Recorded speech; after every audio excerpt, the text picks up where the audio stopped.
ونشهد أن سيدنا وسندنا ومولانا محمدا عبده ورسوله.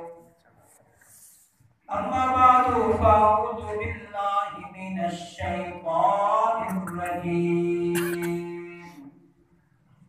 بسم الله الرحمن الرحيم. قل هو الله أحد الله الصمد لم يلد ولم يولد ولم يكن له كفوا أحد. قال الله تبارك وتعالى في مقام آخر: أحل الله البيع وحرم الربا. صدق الله مولانا العظيم وصدق رسوله النبي الكريم. ونحن على ذلك لمن الشاهدين والشاكرين. والحمد لله رب العالمين. جب میں کہتا ہوں الہی تو میرا حال دیکھ، جب میں کہتا ہوں الہی تو میرا حال دیکھ، آتی ہے وہاں سے صدا پہلے اپنا نامہ اعمال دیکھ. چند روزہ زندگی ہے نہ چل سر اٹھا اٹھا کر، خدا نے ہزاروں نقشے مٹا دیے ہیں بنا بنا کر. سب حضرات محبت پیار اخلاص کے ساتھ بلند آواز کے ساتھ درود پاک پڑھ لیں. کوئی زبان خالی نہ ہو. اللہم صلی علی محمد اللہم بارک علی اللہم بارک علی محمد وعلی محمد كما باركت على إبراهيم وعلى آل إبراهيم إنك حميد مجيد. انتہائی واجب الاحترام دوستوں، بزرگوں اور بھائیوں، قاری محمد وقاص صاحب زندہ مجدوح کی پرخلوص محبت اور پیار بھری دعوت پر حاضری کا موقع نصیب ہو گیا ہے. دعا فرمائے اللہ تعالیٰ سب کو حضور صلی اللہ علیہ وسلم کی شفاعت نصیب فرمائے. آمین. اونچا کہنے آمین. آمین. میرے واجب الاحترام دوستو، آج کا جو دن ہے، اس دن کی جو تاریخ ہے اس کو 25 دسمبر کہا جاتا ہے. تو آج کے دن کی کچھ خرافات اور ایک دو موذی مرض جو ہم مسلمانوں میں پائے جاتے ہیں، ان باتوں پہ کچھ عرض کرنے کا ارادہ رکھتا ہوں. دعا فرمائے اللہ تعالیٰ ہم سب کو صحیح سمجھ نصیب فرمائے. آمین. سننے اور سنانے کے بعد اللہ تعالیٰ فریقین کو عمل کرنے کی توفیق نصیب فرمائے. ہم سب نے کلمہ پڑھ لیا لا الہ الا اللہ محمد رسول اللہ. کلمہ پڑھنے کے بعد جو سب سے پہلے ہمیں عقیدہ بتایا گیا، عقیدہ یہ بتایا گیا کہ اللہ وحدہ لا شریک ہے، اس کا کوئی شریک نہیں، وہ اکیلا ہے، نہ کسی نے اس کو جنا ہے نہ وہ کسی سے جنا گیا ہے، وہ وحدہ لا شریک ذات ہے. اس عقیدے کو پھیلانے کے لیے حضرات انبیاء علیہ السلام وقتاً فوقتاً اپنی اپنی باری میں آتے گئے. ایک وقت وہ آیا، یہودیوں کے کچھ انسان کھڑے ہوئے، یہودیوں نے ایک نعرہ لگا دیا عزیر ابن اللہ، حضرت عزیر اللہ کا بیٹا ہے. پھر کچھ عرصہ اور گزرا، عیسائیوں کی جماعت کھڑی ہوئی، انہوں نے کہہ دیا کہ عیسیٰ علیہ السلام اللہ کا بیٹا ہے، جناب مریم علیہ السلام اللہ کی بیوی ہے. وہ تثلیث کے قائل ہوئے، 3 خداؤں کے قائل ہوئے. پھر چلتے کچھ عرصہ ہو آیا، جب انہوں نے کہا 25 دسمبر کی جو تاریخ ہے اس تاریخ کے اندر جناب عیسیٰ علیہ السلام کی ولادت باسعادت ہوئی ہے، اس کو ہیپی کرسمس ڈے کے طور پر انہوں نے منانا شروع کر دیا۔ لیکن میں یہاں پر ایک بات کہنا ضروری سمجھتا ہوں، اگر صحیح معنوں میں دیکھا جائے جناب عیسیٰ علیہ السلام کی پیدائش سردیوں میں نہیں ہوئی، حضرت عیسیٰ علیہ السلام کی پیدائش تو گرمیوں میں ہوئی ہے۔ ذرا قرآن کا مطالعہ کرو، سورہ مریم ہر کسی کو آتی ہے، گھر جا کے پڑھ لینا، جس میں اللہ نے جناب مریم علیہ السلام کو فرمایا، اے مریم جب بچہ پیدا ہو گیا، اے مریم ایسا کرو، یہ خشک تنا موجود ہے کھجور کا، اس کھجور کے تنے کے قریب جاؤ، اس کو ہلا کر پکڑ کر ہلانا تمہارا کام ہوگا، تازی تازی کھجوریں دینا میں اللہ کا کام ہوگا، اور ساتھ یہ ٹھنڈے پانی کا چشمہ موجود ہے، یہ چشمہ ٹھنڈے پانی کا اسے پیو، دل کو ٹھنڈا کرو، آنکھوں کو ٹھنڈا کرو۔ تو معلوم یہ ہوا تازی کھجور بھی گرمیوں کو ہوتی ہے، ٹھنڈا پانی بھی گرمیوں کو پیا جاتا ہے۔ معلوم یہ ہوا جناب عیسیٰ علیہ السلام گرمیوں کے مہینے میں پیدا ہوئے، دسمبر والے مہینے میں پیدا نہیں ہوئے۔ جب یہ بات آ گئی اور اللہ نے بھی قرآن کے متعدد مقامات پر ہمیں یہ درس دیا ہے، نہ کوئی اللہ کا بیٹا ہو سکتا ہے، نہ اللہ کی بیوی ہو سکتی ہے، نہ اس کا خاندان ہو سکتا ہے، تو اللہ اکیلا ہے، اکیلا رہے گا، اکیلا تھا۔ تو اسی پر جو میں نے سورت آپ کے سامنے تلاوت کی ہے، اللہ نے واضح طور پر کہہ دیا، میرا محمد پیغمبر صلی اللہ علیہ وسلم اپنی ختم نبوت والی زبان سے اعلان کر دیجئے کہ اللہ وحدہ لا شریک ہے، کوئی اس کا ساجی نہیں، کوئی اس کا ہمسایہ نہیں، کوئی اس کی اولاد نہیں، وہ کسی کی اولاد نہیں، وہ اکیلا تھا اور اکیلا رہے گا، کہہ دو بے شک۔ اور اس کے بعد آج کے دن آپ دیکھیں گے مختلف مقامات پر تقریبات ہو رہی ہوں گی، مختلف مقامات پر تقریبات کے اندر کیک بھی کاٹا جا رہا ہوگا، ان کی دیکھا دیکھی ہمارے مسلمان بھائیوں میں بھی یہ رسم بڑی رائج ہو چکی ہے۔ آج میرے بیٹے کی سالگرہ ہے، آج میرے بیٹے کی سالگرہ ہے، کیک کاٹا جا رہا ہے۔ میں نے کہا جو سالگرہ مناتا ہے وہ تو سب سے بڑا بے وقوف ہے۔ آپ کہیں گے مولوی صاحب وہ کیسے؟ میں نے کہا جب ایک سال ختم ہوتا ہے، یہ زندگی کا سال بڑھتا نہیں ہے، کم ہو جاتا ہے۔ جب کسی کا سال کم ہو اس پہ خوشی منائے، کیک کو کاٹے اور کھائے، یہ سنت محمدی ادا نہیں کر رہا، سنت عیسوی ادا کر رہا ہے۔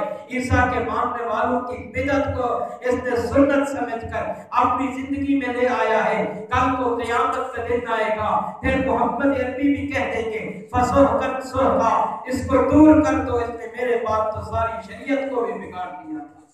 اور ایک میرے جاننے والے ہیں، ان کی 65ویں سالگرہ تھی، مجھے بتایا ان کے گھر والوں نے کہ جب اس نے کیک کاٹنا شروع کیا، چھری ہاتھ میں، کیک کے اوپر چھری تھی، اسی وقت اس کی موت ہو گئی۔ اور مجھے پیغمبر کا وہ فرمان یاد آ گیا، اللہ کے نبی نے فرمایا جس کو جس حالت میں موت آئے گی کل قیامت والے دن اسی حالت میں کھڑا ہوگا۔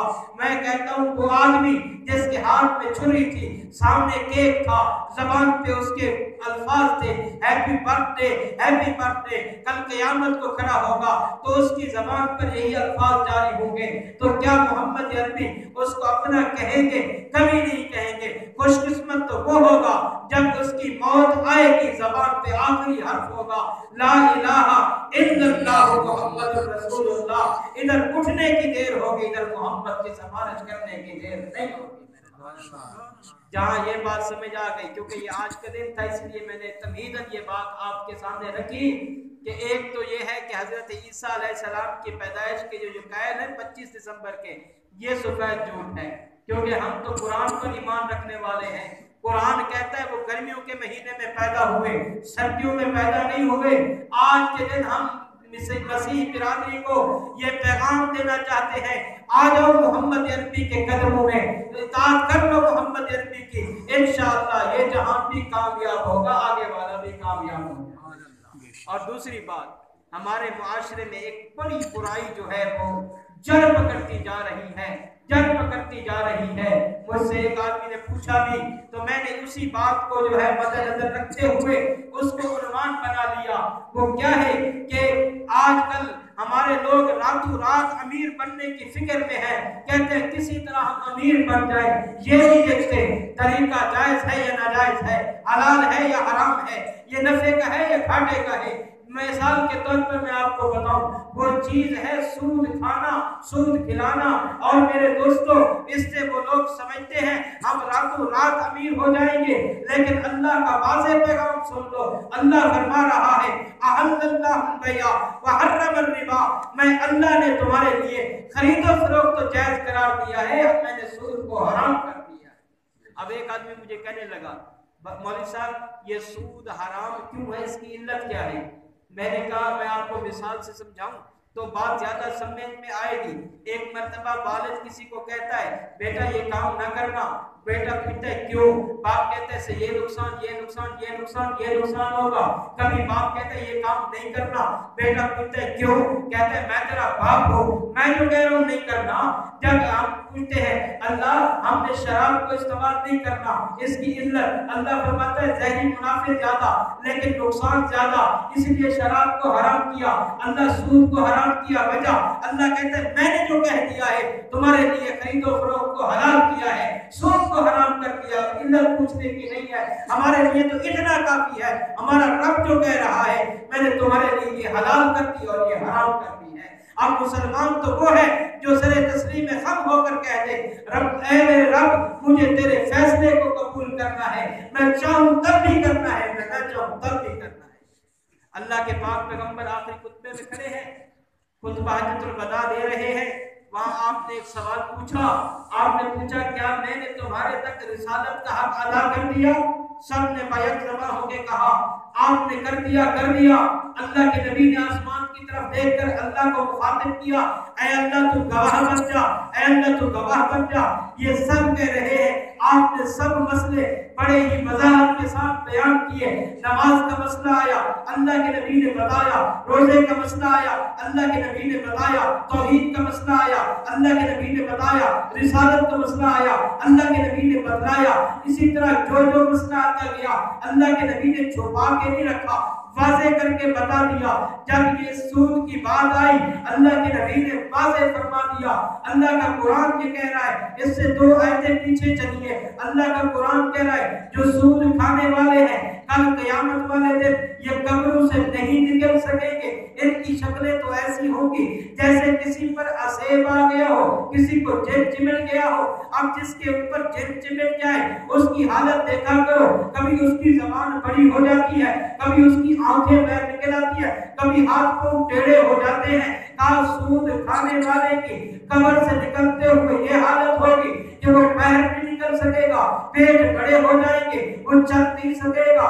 بلکہ اللہ کے پاک پیغمبر جس رات معراج پر تشریف لے کر گئے اللہ کے نبی نے فرمایا اللہ نے مجھے معراج والی رات جنت بھی دکھائی ہے، جنت کے مناظر بھی دیکھے ہیں، میں جنت کے منظروں میں سے وہ محل دیکھ کے آیا ہوں جو عمر کو ملنا ہے، میں عمر کا محل بھی دیکھ کے آیا۔ اللہ کے نبی نے فرمایا میں معراج والی راتیں ساری جنت کو دیکھ چکا ہوں۔ پھر اللہ کے نبی نے فرمایا میں نے جہنم کا بھی نظارہ کیا ہے، مجھے جہنم کے اندر باقی باتیں ایک طرف رکھتے ہوئے صرف ایک بات عرض کرنے لگا ہوں۔ اللہ کے نبی نے فرمایا مجھے جہنم کے ایک منظر ایسا بھی دکھایا گیا ہے کہ کچھ انسان ایسے تھے جن کے پیٹ پورے پورے کمروں کی طرح تھے، وہ صحیح طور پہ کھڑے بھی نہیں ہو سکتے تھے، اور ان کے پیٹوں کے اندر جو بچھو ہے یہ رینگ رہے تھے اور آگ ان کے پیٹوں کے اندر بھری جا رہی تھی۔ میں نے کہا جبرائیل جی آمنہ کے لال یہ کون لوگ ہیں، ان کی سزا اس طرح کیوں مل رہی ہے، ان کا قصور کیا، غلطی کیا ہے؟ اے اللہ کے پاک پیغمبر یہ آپ کی امت میں وہ لوگ ہوں گے جو دن کو سود کھاتے ہوں گے، رات کو سود کھاتے ہوں گے، سود دیتے بھی ہوں گے، سود دیتے بھی ہوں گے، یہ ان کا انجام ہے۔ ان لوگوں پھر کیوں ہم ایسی چیز کی طرف چلے جا رہے ہیں؟ برکت دینے والی ذات تو میرے اللہ کی ہے، وہ 10 روپے کے کاروبار میں بھی برکت عطا کر سکتا ہے، وہ لاکھ والے کاروبار میں بھی برکت عطا کر سکتا ہے۔ پھر ہم بے برکتی والی چیز کی طرف کیوں جا رہے ہیں؟ ظاہری طور پر اس کو دیکھا جائے تو منافع نظر آتا ہے، لیکن جو سودی کاروبار کرتا ہو ذرا اس کے حالات جا کے دیکھا کرو کہ وہ کتنا پریشان ہوتا ہے۔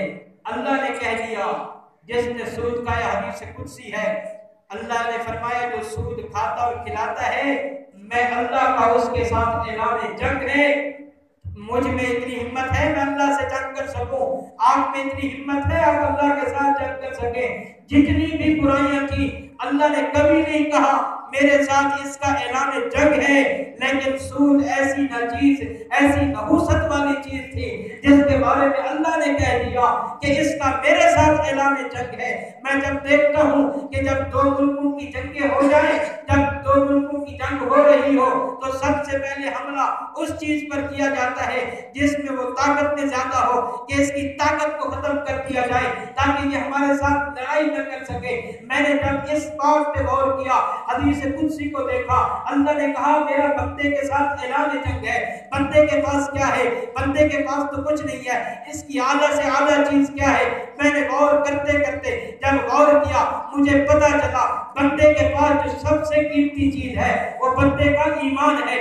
اللہ فرماتا ہے میرا اعلان جنگ ہے، جنگ کے اندر دوسرے کی قیمتی چیز کو چھینا جاتا ہے، تباہ کیا جاتا ہے، ختم کیا جاتا ہے۔ اللہ فرماتا ہے جو سودی کاروبار میں آئے گا میں اللہ اس کا ایمان ختم کر دوں گا، جب موت آئے گی تو کفر پہ آئے گی، اسلام پہ نہیں آئے گی۔ لیکن میں بھی چاہتا ہوں میرا خاتمہ ایمان پہ ہو، آپ بھی یقیناً چاہتے ہیں ہمارا خاتمہ ایمان پہ ہو، تو پھر آ جاؤ محمد کریم کے قدموں میں۔ اور میں آپ کو ایک اور وعید سناتا چلا جاؤں، اللہ کے پاک پیغمبر نے فرمایا سود کے 70 درجے ہیں عذاب کے، سننا ذرا توجہ سے، سود کے 70 درجے ہیں عذاب والے، 69 درجے تو عذاب زیادہ سے زیادہ ہوتا چلا جائے گا، لیکن جو کم سے کم کم سے کم کم سے کم عذاب کا درجہ ہے سود خور کے لیے، سنو سنو اللہ کے پاک پیغمبر کی بات سنو، بات کالی کملے والے کی ہے، زبان میری ہے، لیکن بات محمد عربی کی ہے۔ میں نے شاید پچھلے جمعہ بھی آپ کو کہا ہو یہ مان لینا سورج سے روشنی جدا ہو سکتی ہے، کوئی کہہ دے کہ پانی کو آگ لگ گئی ہے مان لینا، کوئی کہہ دے پھول سے خوشبو جدا ہو گئی ہے مان لینا، کوئی کہے کہ دن کے وقت رات تھی مان لینا، رات کے وقت دن تھا مان لینا۔ اگر محمد عربی صلی اللہ علیہ وسلم کے منہ مبارک سے کوئی جملہ نکلا ہو اس میں شک ہو ہی نہیں سکتا، جو شک رکھے گا ایمان سے جائے گا، ایمان ختم ہو جائے گا۔ میرے محمد نے جو جملہ بھی فرمایا 100% حق ہے اور سچ ہے، کہہ دو بے شک۔ اللہ کے نبی نے فرمایا جو کم سے کم درجہ عذاب کا ہے وہ ایسے ہے جیسے کسی نے اپنی ماں کے ساتھ بدکاری کی ہو، جیسے اس کو عذاب ملے گا، یہ سود خور کو 70 درجوں میں سے کم درجے والے کو عذاب ملے گا۔ تو پھر کون ہے جو یہ چاہے کہ لوگ کہیں یہ ماں کے ساتھ بدکاری کرنے والا ہے؟ کون ہے یہ جو چاہے کہ کل قیامت کے دن میں اس حال پہ کھڑا ہوں کہ میرے نامہ اعمال میں ماں کے ساتھ بدکاری لکھی ہوئی ہو؟ کوئی نہیں ہے۔ تو اس لیے آؤ اس لعنت سے، اس نحوست سے توبہ کر لو تاکہ اللہ کی رحمت ہمارے اوپر برس سکے۔ اور ہمارے اکابرین، ہمارے بڑے بزرگ وہ کتنی احتیاط کیا کرتے تھے، اور میں تمہیں 2 باتیں سناؤں اپنے امام اعظم ابو حنیفہ رحمت اللہ علیہ، اللہ ان کی قبر پہ کروڑ رحمت نازل فرمائے، اونچا کہہ دے آمین۔ ایک مرتبہ جنازہ ہوا، امام صاحب جنازے میں شریک ہوئے، اور جنازوں میں شریک ہو جانا بھی اچھی بات ہے، اور جنازے کے اندر اللہ کے نبی نے فرمایا بعض مرتبہ میت اتنی نیک ہوتی ہے اس کی وجہ سے اللہ امام کی بھی مغفرت فرماتے ہیں اور مبتدیوں کی بھی مغفرت فرما دیتے ہیں۔ بعض دفعہ امام اتنا نیک ہوتا ہے اس کی وجہ سے اللہ میت کی بھی بخشش کرتا ہے اور مبتدیوں کی بخشش کرتا ہے، اور بعض مرتبہ اس مجمع میں مبتدیوں میں لوگوں میں ایک ایسا اللہ کا پیارا ہوتا ہے جس کی وجہ سے اللہ مبتدیوں کی بھی مغفرت فرماتا ہے، اللہ امام کی بھی بخشش فرماتا ہے، اللہ میت کی بھی بخشش فرما دیتا ہے۔ تو امام اعظم ابو حنیفہ ایک جنازے میں شریک ہوئے، جنازے کو لے کر قبرستان گئے، قبرستان پہنچے تو وہاں قبر کو دیر تھی، امام اعظم ابو حنیفہ اور باقی آدمی بھی موجود. صاحب نے دیکھا ایک دیوار تھی, اس دیوار کے سائے میں چلے گئے. امام اعظم ابو حنیفہ دھوپ میں کھڑے ہیں, گرمیوں کا موسم ہے. کسی نے کہہ دیا حضرت آپ بھی دیوار کے سائے میں آ جائیے کیونکہ دھوپ بڑی تیز ہے. آپ نے فرمایا میں نہیں آ سکتا. کسی نے پوچھا کیوں نہیں آ سکتے, کیا آپ پر دھوپ اثر نہیں کر رہی؟ دھوپ تو بڑی اثر کر رہی ہے, پھر سائے میں کیوں نہیں آتے؟ فرمایا میں سائے میں اس لیے نہیں آتا, اس آدمی نے میرا قرض دینا ہے. اگر میں نے اس کے سائے سے, دیوار کے سائے سے فائدہ حاصل کر لیا, میں ابو حنیفہ ڈر رہا ہوں کہ نہیں کہیں پر یہ سود کے اندر شامل نہ ہو جائے. اس وجہ سے میں اس کے سائے میں کھڑا ہونا پسند نہیں کرتا. دھوپ میں کھڑا ہونا پسند کر لوں گا, دھوپ برداشت کر لوں گا, لیکن اس شعبے کے اندر میں سائے کے اندر نہیں آؤں گا, کہیں کل قیامت والے دن میرے نام احوال میں سود نہ آ جائے. اور اسی امام ابو حنیفہ کی بات اور بھی بتا دیں. ایک مرتبہ ایک آدمی آیا, امام صاحب سے قرض دیا. امام صاحب نے اس کو قرض دے دیا. کچھ دنوں کے بعد اس نے امام صاحب کی دعوت کی. امام صاحب نے فرمایا میں آپ کی دعوت قبول نہیں کر سکتا. اس نے کہا حضرت آپ کیسے اللہ والے ہیں, حالانکہ اللہ کے نبی کا طریقہ اسوہ آپ کی سنت یہ ہے جو بھی دعوت دیتا ہے قبول کرتے ہیں, اور آپ اس کی دعوت قبول نہیں کر رہے. امام صاحب نے فرمایا جب تک تو نے قرضہ نہیں لیا تھا میری دعوت کرتا تو میں آنے کے لیے تیار تھا, دعوت قبول کرنے کے لیے تیار تھا. اب تو نے مجھ سے قرضہ لے لیا ہے, لہذا میں تیری دعوت پر نہیں آ سکتا. اگر میں تیری دعوت پہ آ گیا کہیں یہ سود کے زمرے میں نہ آ جائے. میں ابو حنیفہ یہ دنیاوی دعوت تو ٹھکرا سکتا ہوں لیکن رب کا عذاب برداشت نہیں کر سکتا. اور لوگوں یہ تو ابھی کے گزرے ہیں, کوئی زیادہ عرصہ نہیں بیتا ہوا. آج ہم کہتے ہیں ہماری سود کے بغیر جو ہے کاروبار نہیں چل سکتا, سود کے بغیر معیشت نہیں چل سکتی. نہیں, اگر انسان نیت خالص کر لے تو میرے دوستو معیشت کو چلانے والا تو میرا اللہ ہے, کاروباروں میں برکت عطا کرنے والا تو میرا اللہ ہے. اسی طرح فصلوں کو باڑ آور کرانے والا تو میرا اللہ ہے, فصلوں کی نگہداشت کرنے والا تو میرا اللہ ہے. اگر وہ چاہے تو بغیر بیج, بغیر کھاد وغیرہ کے بھی, بغیر سپرے کے بھی فصل کو بیماریوں سے بچا سکتا ہے.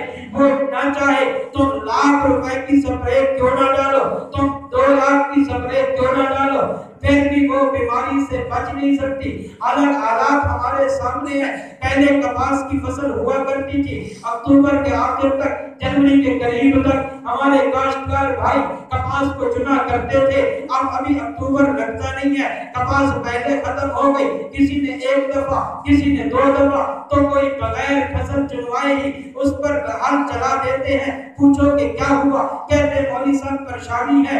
وجہ یہ کیا ہے, ہماری تو فصل اچھی نہیں ہوئی. میں نے کہا اس پہ لگایا کیا تھا, کا سود سے پیسے اٹھائے تھے اس لیے فصل بوئی تھی کہ میرے پاس پیسے آئیں گے تو میں اس کو واپس کر دوں گا.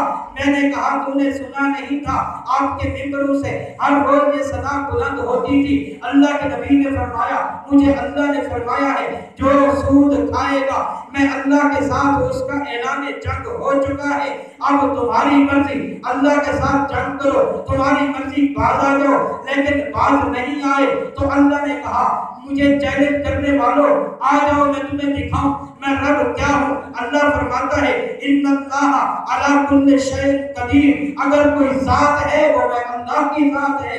اگر تم باز نہیں آؤ گے, اللہ نے کہا فصلیں برباد کر دوں گا, باز نہیں آؤ گے, تمہارے اوپر بیماریوں کا حملہ کرا دوں گا, باز نہیں آؤ گے, میں ایسا وائرس بھیج دوں گا جو تمہیں آنکھوں سے نظر نہیں آئے گا, ایسا وائرس بھیج دوں گا جو عورتیں پردے نہیں کرتی تھی وہ بھی منہ پہ ماسک لگائیں گی, وہ ایسا میں وائرس بھیج دوں گا کہ مرد بھی منہ پر ماسک لگائے پھر رہے ہوں گے. اللہ کیوں, اللہ نے فرمایا میرا پیغمبر آیا, اس نے واضح نصیحت کی, میرے پیغمبر کے بعد خلفاء آئے, انہوں نے واضح نصیحت کی, میرے پیغمبر کے خلفاء کے بعد تابعین تبع تابعین کا دور آیا, اماموں کا دور آیا, چلتے چلتے علماء امت کا دور آیا, علماء امت نے سمجھایا, پھر اللہ نے چلتا پھرتا ایک مدرسہ عطا کیا تبلیغی جماعت کی صورت کے اندر. اللہ نے فرمایا یہ میرے بندے در در پہ گئے ہیں, گھر گھر میں گئے ہیں, گلی گلی میں گئے ہیں, کوچے کوچے میں گئے ہیں, دروازہ کھٹکھٹا کر کہا ہے میں تجھ سے پیسے مانگنے نہیں آیا, دولت مانگنے نہیں آیا, روٹی مانگنے نہیں آیا, کپڑا مانگنے نہیں آیا, میں تو تجھے یہ بتلانے آیا ہوں محمد کے غلاموں میں آ جا. اللہ یہ جہان بھی کامیاب کرے گا, اللہ وہ بھی کامیاب. لیکن ہم نے کہا نہیں بھائی صاحب آپ جو ہے نا آپ کو فلاں جگہ سے پیسہ ملتا ہے اس لیے آتے ہو، آپ کو تو فلاں فنڈنگ کرتا ہے اس لیے آتے ہو، آپ کو تو فلاں جگہ سے امداد ملتی ہے اس لیے آتے ہو، لیکن وہ ہاتھ باندھ کے پھر بھی کہہ رہے ہوتے ہیں بھائی صاحب ایک مرتبہ مسجد چلے جاؤ، اپنے روٹھے رب کو منا لو، اپنے روٹھے رب سے دوستی لگا لو، اپنے روٹھے رب کو راضی کر لو، اور کیا پتا کس وقت موت آ جائے، اللہ سے ملنے سے پہلے اللہ کو راضی کر کے چلے جاؤ۔ تو میرے دوستو یہ باتیں کوئی افسانے نہیں تھی، آج معاشرہ دیکھ لو ہمارا معاشرہ کس طرف جا رہا ہے، آج کون سا گھر ہے جو سود جیسی لعنت سے بچا ہوا ہو، آج کون سا آدمی ہے جس کا کاروبار سود جیسی لعنت سے بچا ہوا ہو، شاید اللہ قلیل کوئی ہوگا، لیکن یاد رکھو ہماری معیشت ختم ہوئی ہے تو اسی سود کی وجہ سے، ہمارے گھر میں فتنہ فساد پھیلا ہے اسی سود کی وجہ سے، ہمارے گھروں سے برکت اٹھی ہے اسی سود کی وجہ سے، اللہ کی رحمت ناراض ہوئی ہے اسی سود کی وجہ سے، کیونکہ اللہ کا سخت اعلان تھا، اللہ فرما رہا ہے میرا اس کے ساتھ اعلان جنگ ہے جو سود کھانے والا ہوگا۔ ہم نے کہا اللہ ہم قبر میں آئیں گے تو دیکھا جائے گا، حشر میں آئیں گے تو دیکھا جائے گا، میدان محشر پہ کھڑے ہوں گے تو دیکھا جائے گا۔ اللہ نے کہا یہ کسی انسان کی عدالت تو نہیں ہے، تم دیکھ لو گے، میں رب العالمین ہوں، میں احکم الحاکمین ہوں، مرنے سے پہلے تجھے تیرا انجام نہ دکھاؤں تو مجھے اپنا رب نہ کہے۔ آج دیکھیں ہمارے حالات کیا ہے، آج دیکھیں ہمارے گھر میں برکت ہے، لاکھ روپے تنخواہ لینے والا بھی مہینے سے پہلے کہہ رہا ہوتا ہے مولوی صاحب دعا کیا کرو اللہ برکت دے دے، بھئی تیرے پاس تو لاکھ روپے ماہانہ تنخواہ آتی ہے تو کیوں پریشان ہے؟ کہتا لاکھ روپے آتا ہے پتہ نہیں چلتا کدھر چلا گیا ہے۔ میں نے کہا یہی بے برکتی ہے، وگرنہ وہ دور بھی تھا گھر میں 1-2 روپے ہوتے تھے اور پورا مہینہ خرچ ہوا اس میں چلتا تھا۔ آج لاکھ روپے ہونے کے باوجود بھی ہمارا گھر نہیں چل رہا، اس کی وجہ یہی ہے ہم نے اللہ سے بغاوت کر لی ہے۔ اور دنیا کا ایک MLA MPA کے ساتھ کوئی بغاوت نہیں کر سکتا، صدر اور مشیر کے ساتھ بغاوت نہیں کر سکتا، اگر کوئی بغاوت کا قلم بلند کرتا ہے اسے کچل دیا جاتا ہے، اسے ہلاک کر دیا جاتا ہے اور اسے جیلوں میں بند کر دیا جاتا ہے۔ جب تم اور میں اس انسان کے خالق جس انسان کو اللہ نے خود پیدا کیا ہے اس کے ساتھ بغاوت کریں گے تو پھر ہماری دنیا اور آخرت کیسے سنور سکتی ہے؟ اس کی مین وجہ یہی ہے ہم نے اپنے محمد کریم صلی اللہ علیہ وسلم رحمت والے پیغمبر کو ہم نے روضہ اقدس میں تڑپا کے رکھا ہوا ہے۔ تو میرے دوستو اس وجہ سے اللہ بھی ہم سے ناراض ہو گیا، اللہ کی رحمت بھی ہم سے چلی جا چکی ہے۔ یہ معاشرہ تب سدھرے گا جب ہم اللہ کو راضی کرنے والے ہوں گے، یہ معاشرہ تب کامیابی کی طرف آئے گا جب ہم ان جیسی اور خرافات کو بھی اتار کر اپنے اوپر سے دور پھینک کر آئیں گے، جب ہم سود جیسی لعنت سے خود بھی بچیں گے دوسروں کو بھی بچائیں گے، اور اس کے بعد یہ راتوں رات امیر ہونے والے خواب چھوڑ دو۔ اللہ کے نبی کی بات سناؤں آپ کو، اللہ کے نبی کے پاس ایک صحابی آیا، یا رسول اللہ ایسے کپڑا اٹھاتا ہے اپنے پیٹ سے، یا رسول اللہ یہ دیکھو بھوک نے ستایا ہے اور میں نے پیٹ پر پتھر باندھ لیا ہے، ابھی اس کی بات مکمل نہیں ہوئی، آپ نے بھی اپنے پیٹ سے کپڑا اتار لیا، آپ نے فرمایا مجھے ایک پتھر دکھانے والا میرا یار، میں محمد کی طرف بھی دیکھ میرے پیٹ پر 2 پتھر باندھے ہوئے ہیں، اگر امیر ہونا ہوتا تو آپ کا ایک اشارہ کافی تھا، اللہ دنیا جہان کے سارے خزانے آپ کے گرد جمع کر دیتے، لیکن اللہ کا نبی فرما رہا ہے اے امت کے لوگوں میں غریب ہوں، غریب کے ساتھ رہنا پسند کرتا ہوں اور کل قیامت والے دن غریبوں کے ساتھ کھڑا ہونا پسند کرتا ہوں۔ یار اس سے بڑی دولت کوئی ہو سکتی ہے؟ ہم غریب ہوں اور ہمارے ساتھ پوری کائنات کا امام نبی رسول کھڑا ہو، اس سے کوئی چھوٹی بات اور ایسے کوئی بڑی بات ہو سکتی ہے؟ نہیں ہو سکتی۔ ہمارے ساتھ اگر ہمارا نبی کھڑا ہے ہماری دنیا بھی اعلیٰ ہے، ہماری آخرت بھی اعلیٰ بن سکتی ہے۔ اور اس طرح ایک اور موقع پر ایک رات اللہ کے پاک پیغمبر شام کے وقت رات کے وقت نماز کی عشاء پڑھا کر گھر تشریف لے جا رہے تھے، جناب سیدنا صدیق اکبر، میں بات کو مختصر کر رہا ہوں ٹائم بھی ہو گیا ہے، حضرت صدیق اکبر رضی اللہ تعالیٰ عنہ کو فرمایا اے ابو بکر جی یا رسول اللہ میں گھر جا رہا ہوں. یہ جو صفحہ کے پڑھنے والے طلباء ہیں، صحابہ کرام ہیں، ذرا ان کا دھیان کرنا، خیال کرنا. میں گھر جا رہا ہوں. اللہ کے نبی گھر گئے. گھر جانے کے بعد اللہ کے نبی کا یہ یار وفادار سیدنا ابو بکر صدیق رضی اللہ تعالیٰ عنہ ابھی بیٹھے. ایک صحابی کھڑا ہو گیا. ابو بکر ایک بات کہوں؟ جی کہو. مجھے ایک دن کا فاقہ ہے اور مجھ سے برداشت نہیں ہو رہا. ابو بکر صدیق نے کہا یار تجھے تو ایک دن کا فاقہ ہے، میں ابو بکر سے پوچھو تو میرا 2 دن سے فاقہ ہے، کچھ نہیں کھایا پیا. اب کیا ہو سکتا ہے؟ ایک ہی صورت ہو سکتی ہے. آمنہ کے لال کے پاس چلتے ہیں. آمنہ کے لال کے دروازے پہ آئے. ابو بکر خیریت؟ یا رسول اللہ آپ چلے گئے. اس صحابی نے مجھے بتایا مجھے 1 دن کا فاقہ ہے. میں نے اس کو بتایا مجھے 2 دن کا فاقہ ہے، اور اس کے بعد جو ہے اس نے کہا مجھ سے برداشت نہیں ہو رہا، اس لیے آپ کے گھر آئے ہیں. ایک روایت کے مطابق اللہ کے نبی نے فرمایا مجھے 3 دن کا فاقہ. دوسری روایت کے مطابق اللہ کے نبی نے فرمایا مجھے 4 دن کا فاقہ ہے. اس کے بعد وہیں پر ایک صحابی کہنے لگا اے اللہ کے نبی آپ کے فلاں غلام کے گھر سے میں گزرا ہوں صبح کے وقت، میں نے دیکھا اس کا باغ کھجوروں کا چنا جا چکا ہے اور کھجوروں کا ڈھیر اس کے گھر میں لگا ہوا تھا. کیوں نہ آج ہم چلے اس کے مہمان ہو جائیں. آپ وہاں سے چلے ہیں. اس صحابی کے گھر میں پہنچے. اس صحابی کو ساری بات بتلائی ہے. بتلانے کے بعد مقصد بیان کیا آج ہم تیرے گھر مہمان ہیں. صحابی کی آنکھوں سے آنسو جاری ہو گئے اور وہ کہنے لگا یا رسول اللہ ایک طرف تو میں خوش قسمت ہوں آپ میرے گھر میں مہمان ہوئے ہیں، دوسری طرف سے غمگین ہوں آپ کی میزبانی کرنے کے لیے میرے گھر میں تو ہے کچھ نہیں جو آپ کو دے سکوں. اللہ کے نبی نے فرمایا یار مجھے تو اس صحابی نے بتلایا ہے آپ نے باغ کو چنوایا تھا، تیرے گھر میں ڈھیر تھے. وہ کہنے لگا یا رسول اللہ اس کی بات بھی سچی، بات میری بھی سچی، کہنے والا بھی سچا، بتانے والا بھی میں سچا ہوں. ہاں آج کھجوروں کا باغ تو ضرور چنوایا، صبح کے وقت ڈھیر بھی تھے. آقا میں بھی تو آپ کا تربیت یافتہ آپ کا غلام ہوں، آپ کا شاگرد ہوں. آج ادھر مغرب کی اذان کی اللہ اکبر ہوئی ہے، ادھر میں نے سارا مال اللہ کے راستے میں خرچ کر دیا. تو امیر ہونا کوئی بڑی بات نہیں ہے. اللہ نے جس کو دولت دی ہے اس پہ اپنے رب کا شکر ادا کریں. اگر حلال طریقے سے کمائی ہے اللہ کا بار بار شکر ادا کرے کہ اللہ نے اس کو دولت دی ہے. اگر اللہ نے کسی کو غریب رکھا ہے تو ناجائز طریقے سے امیر بننے کی کوشش نہ کرے اور وہ اس فقیری پر اپنے رب کا شکر ادا کرے. اللہ فرماتا ہے جب تم میری نعمت پہ شکر ادا کرو گے لئن شکرتم لازیدنکم، میں تمہاری نعمت کے اندر اضافہ کر دوں گا، اور جب تم میری نعمت پہ ناشکری کرو گے تو میرا عذاب بھی بڑا سخت عذاب ہے. یہ قرآن میں اللہ نے فرما دیا. اور اس کے بعد میرے دوستو اگر امیر ہونا بڑی بات ہوتی تو صحابہ کرام کے پاس بڑے بڑے مواقع تھے، ان کے پاس بڑی دولتیں بھی آئی تھی، وہ ان کو سمیٹتے دولت کو اکٹھا کرتے. نہیں انہوں نے جائز طریقے سے بھی کمایا لیکن وہ بھی اللہ کے راستے میں خرچ کر دیا. آج تو اور میں ناجائز طریقے سے میں ایک دوسرے سے آگے بڑھنے کی کوشش کر رہے ہیں، یہ نہیں دیکھتے کہ سود جیسی نحوست.